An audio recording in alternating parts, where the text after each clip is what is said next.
जिसमें सर्व मानव समाज सादर आमंत्रित हैं। स्थान सतलोक आश्रम, धनाना धाम, जिला सोनीपत, हरियाणा। इस पूरे कार्यक्रम का सीधा प्रसारण साधना टीवी पर 20 फरवरी 2024 को सुबह 9:15 बजे से किया जाएगा। ब्रह्मा, विष्णु, महेश ये अजर अमर हैं। महात्मा जी, आप बिल्कुल झूठ बोल रहे हैं।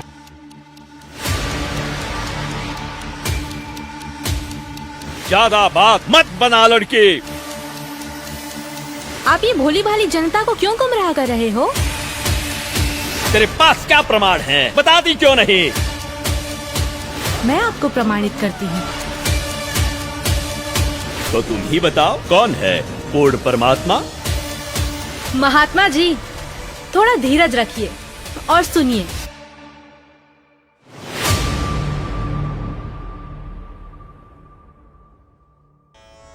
ब्रह्मा, विष्णु, महेश ये अजर अमर हैं। उनकी कभी जन्म या मृत्यु नहीं होती। वही तो सृष्टि के रचनहार हैं। उनका कभी विनाश नहीं होता। वो ही जगत के पालनहार हैं।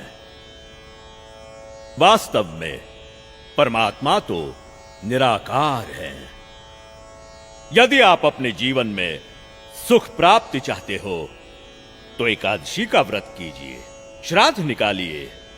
जो श्रद्धालु लोग इस जन्म में दुख भोगते हैं वो उनके पिछले जन्मों के कर्मों का फल है, और पिछले जन्मों के कर्म फल को भगवानों को भी भोगना पड़ता है।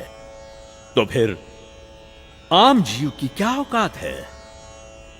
अगर परमात्मा की प्राप्ति चाहते हो तो हमारे साथ बोलिए, हरे राम राम राम हरे हरे, हरे राम राम राम हरे हरे, हरे कृष्णा कृष्णा कृष्णा हरे हरे, हरे कृष्णा कृष्णा कृष्णा हरे हरे। बोलो शेरा वाली माता की राधे राधे राधे राधे राधे राधे राधे राधे।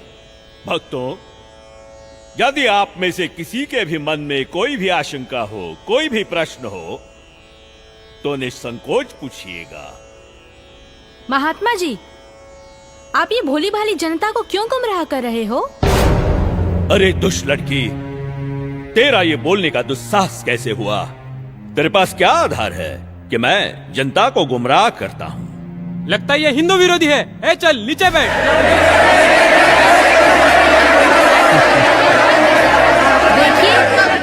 देखिए, हमारी इसी सोच की वजह से इन धर्मगुरुओं ने हमें गलत दिशा प्रदान की है। मैं भी हिंदू धर्म की हूँ और मैं अपने धर्म को श्रेष्ठ मानती हूँ। दरअसल पाखंड केवल हिंदू धर्म में ही नहीं बल्कि मुस्लिम धर्म तथा अन्य धर्मों पर भी चरम सीमा पर है। लेकिन ये हिंदू धर्म की आड़ में नकली संत अपना मनमाना आचरण करके शास्त्रों के विरुद्ध ज्ञान दे रहे हैं, और यही कारण है कि भक्ति करने वाले भक्त को वो लाभ नहीं मिले जो मीराबाई को मिला है, ध्रुव प्रहलाद को मिला है, नानक जी को मिला है। मैं किसी का विरोध नहीं कर रही। मैंने खुद अपने शास्त्रों को पढ़ा है और मेरे मन में भी कुछ प्रश्न हैं।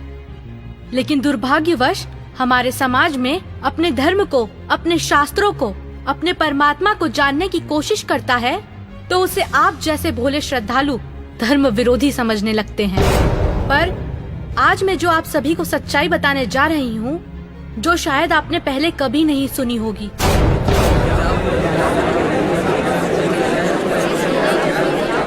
ज्यादा बात मत बना लड़की। तेरे पास क्या प्रमाण है? बताती क्यों नहीं? महात्मा जी, थोड़ा धीरज रखिए और सुनिए। आप ही ने तो कहा था ब्रह्मा, विष्णु, महेश अजर अमर हैं। उनका कभी विनाश नहीं होता। वही सृष्टि के रचनाहार हैं। मैंने टीवी पर एक संत रामपाल जी का सत्संग सुना, उसी से पता चला। पता है उन्होंने क्या कहा? रुकिए 1 मिनट, अभी बताती हूँ।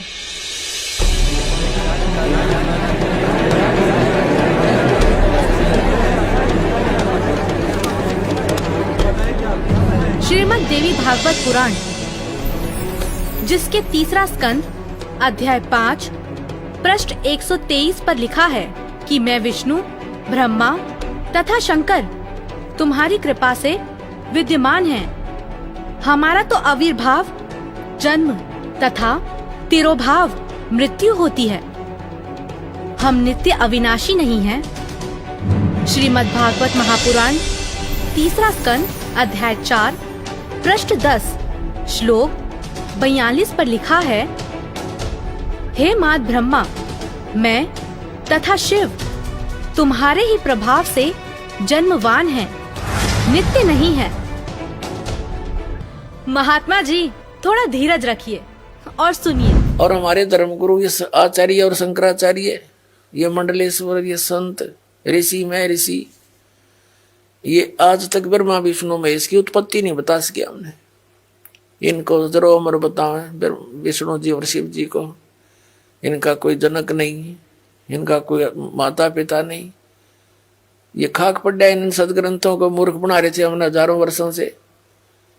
अपना जीवन नाश किया, हमारे सारे पूर्वज भूत बनवा दिए, फिर उनके श्राद्ध निकलवावें, शास्त्र विरुद्ध साधना करवावें और आने वालों को भी नरक में ही ले जाते हैं।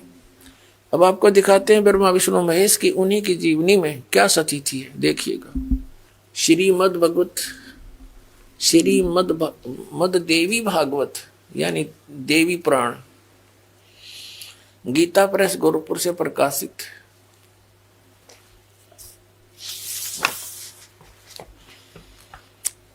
संपादक हनुमान प्रसाद पोदार, चिमनलाल गोस्वामी। थोड़ा सा हिंट दिखाएंगे 123 पृष्ठ पे।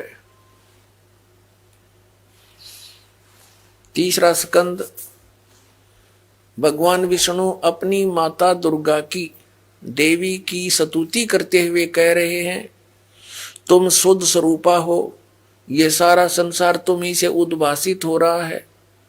मैं ब्रह्मा और शंकर, हम सभी तुम्हारी कृपा से विद्यमान हैं। हमारा आविर्भाव यानी जन्म और तिरोभाव माने मृत्यु हुआ करता है। हमारा तो जन्म और मृत्यु हुआ करता है। केवल तुम ही नित्य हो, जगत जननी हो, प्रकृति और सनातनी देवी हो। भगवान शंकर बोले, देवी यदि महाभाग विष्णु तुम्ही से प्रकट हुए हैं तो उनके बाद उत्पन्न होने वाले ब्रह्मा भी तुम्हारे बालक हुए। फिर मैं तमोगुणी लीला करने वाला शंकर क्या तुम्हारी संतान नहीं हुआ? अर्थात मुझे भी उत्पन्न करने वाली तुम ही हो। शिवे, संपूर्ण संसार की सृष्टि करने में तुम बड़ी चतुर हो। इस संसार की सृष्टि, स्थिति और संहार में तुम्हारे गुण सदा समर्थ है। उन्हीं तीनों गुणों से उत्पन्न हम ब्रह्मा, विष्णु एवं शंकर नियमानुसार कार्य में तत्पर रहते हैं। अब इसे यह भी सिद्ध हो गया, तीनों गुणों से उत्पन्न रजगुण ब्रह्मा, सतगुण विष्णु, तमगुण शंकर केवल नियमित कार्य में तत्पर रहते हैं। इस पवित्र सदग्रंथ ने, पवित्र पुराण ने, देवी पुराण ने 5 कंसेप्ट क्लियर कर दिए, 5 पॉइंट कति साफ कर दिए। नंबर 1, दुर्गा देवी ब्रह्मा विष्णु महेश जी की माता है। दुर्गा जी को प्रकृति भी कहते हैं। तीसरा, ब्रह्मा विष्णु महेश की जन्म मृत्यु होती है। चौथा, ये ब्रह्मा रजगुण, विष्णु सतगुण और शिव जी तमगुण है। और 5वां कि ये केवल नियमित कार्य ही कर सकते हैं, जैसा आपके भाग्य में है वैसा ही दे सकते, उसमें कोई परिवर्तन नहीं कर सकते। इस शिव पुराण के अंदर लिखा है, पवित्र शिव पुराण के अंदर, कि श्री ब्रह्मा जी रजगुण और श्री विष्णु जी सतगुण का आपस में विवाद हो गया, झगड़ा हो गया। अपना आत्माओं दास कहे तो विदग्ध इनके इतिहास बताते हैं तो आपको स्वीकार्य होगा। ये देखिए, यह है श्री शिव महापुराण हिंदी टीका सहित भाग 1। श्री शिव महापुराण विद्या अवरिधि पंडित ज्वाला प्रसाद जी मिश्र कृत हिंदी टीका सहित, खेमराज श्री कृष्णदास प्रकाशन मुंबई। इतने ये यहाँ से प्रकाशित है। हम इसके ये देखिएगा, इसके पृष्ठ नंबर 11 से हम शुरू करेंगे। ये है विद्वेश्वर संहिता भाग 1 छठा अध्याय। नंदी केश्वर बोले, हे योगीधर, आगे एक समय विष्णु भगवान शेष शैया पर अपने गरुड़ आदि पार्षदों से संयुक्त लक्ष्मी सहित शयन करते थे। उस समय ब्रह्म ज्ञानियों में श्रेष्ठ ब्रह्मा जी, अब यहाँ के ही से ब्रह्म ज्ञानी है, देखियो, अपनी इच्छा से ही वहां आए। सब प्रकार सुंदर सेज पर शयन करते हुए कमल लोचन विष्णु जी से पूछने लगे,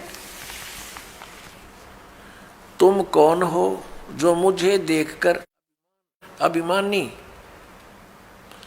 पुरुष के समान शयन करते हो? हे वत्स, हे बेटा। ब्रह्मा जी कह रहे हैं विष्णु जी को, हे वत्स, हे बेटा, उठो, देखो मैं तुम्हारा स्वामी आया हूं, तेरा मालिक आया हूं। आए हुए गुरु को देखकर जो अभिमान करता है, उस द्रोही मूड का प्रायश्चित होना उचित है। यह सुनकर विष्णु जी के अंतर में तो क्रोध हुआ, अंदर तो बड़ा गुस्सा आया, पर ऊपर तो शांत बने रहे, परंतु बाहर से शांत रहे और बोले, हे वत्स, हे बेटा, तुम्हारा मंगल हो, बैठो, इस आसन पर विराजमान हो। अब विष्णु जी कहे, उसने ब्रह्मा जी को कहा, जा बेटा बैठ जा। इस समय तुम्हारा नेत्र कुटिल और मुख वक्र यानी टेढ़ा क्यों हो रहा? गुस्से में हो रहा था ब्रह्मा जी। ब्रह्मा जी बोले, हे वत्स, हे बेटा विष्णु, तुमको समय के प्रभाव से अभिमान है। हे पुत्र, मैं तुम्हारा रक्षक और जगत का पिता मैं हूं। विष्णु जी बोले, यह तो सब जगत मुझ में स्थित है, तुम चोर के समान किस प्रकार अपना कहते हो? तुम मेरी नाभि कमल से उत्पन्न हुए हो, इससे मेरे पुत्र हो। मुझे पुत्र कहना सर्वथा व्यर्थ है। नंदी केश्वर बोले, इस प्रकार ब्रह्मा विष्णु दोनों ही रजोगुण से मुग्ध होकर विवाद करने लगे। मैं श्रेष्ठ हूं, मैं स्वामी हूं, ऐसा कहकर एक दूसरे को मारने की इच्छा से युद्ध करने में उत्सुक हुए। अब देखो, संपूर्ण देवता विमान में बैठकर वो तो लठ बजाने तैयार हो रहे हैं, और हमारे देवता फिर क्या क्रिया करते हैं? तब संपूर्ण देवता विमानों में बैठकर उस महाअद्भुत युद्ध को देखने चले आए और आकाश में उनके ऊपर फूल बरसाने लगे। वारे देवताओं, अब हम उस प्रसंग पर आते हैं कि जिसके अंदर ये कहा गया है इसी पवित्र पुराण में कि ब्रह्मा और विष्णु तुम भगवान नहीं हो, यू आर नॉट गॉड। देखिए, अब हम आगे हैं 17 पृष्ठ पे, और विद्वेश्वर संहिता भाग 1 अध्याय 9, ये वही प्रसंग यहां तक चल रहा। नंदी केश्वर बोले, इस प्रकार भगवान ने उन नम्र हुए। अब क्या हुआ कि उन दोनों के बीच में,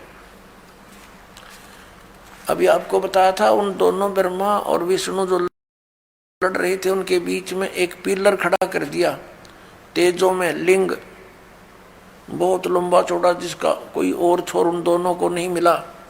और फिर ये स्वयं प्रकट हो गया। कौन? इनका पिता, ये सदाशिव बोलते हैं इसको, ये काल ब्रह्म, जिसने गीता का ज्ञान दिया।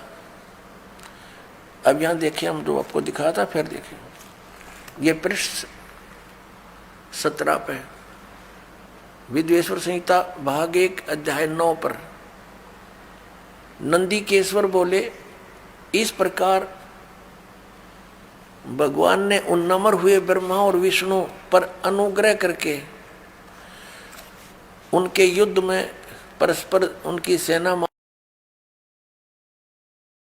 मारी गई थी, उस सब को यहां देखें। उन दोनों की अज्ञानता और वैर को दूर करने के अर्थ उनसे क्या कहा।